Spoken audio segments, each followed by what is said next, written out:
ખરેખર 4 કલાકની નરેન્દ્ર મોદીની પ્રેસ કોન્ફરન્સ જ હતી.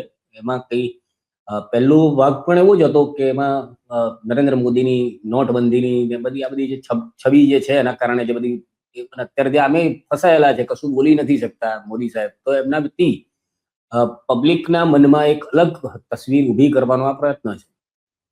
બહુ ચોખ્ખું એ પિક્ચર એના માટે જ બનાવવામાં આવ્યું છે. એટલે આદિત્ય ધર એને આખી મોદી સાહેબને ધરી દીધી છે આ પિક્ચર.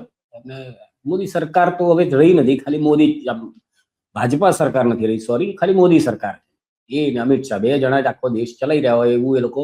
અને સારું છે કે આ પિક્ચરમાં અમિત શાહને કોઈ જગ્યા જ નથી આપી. ખબર નહીં એમણે ના પાડી છે, મને ક્યાંય દેખાડવાનું નહીં, એવી ક્રોનોલોજી હોઈ શકે.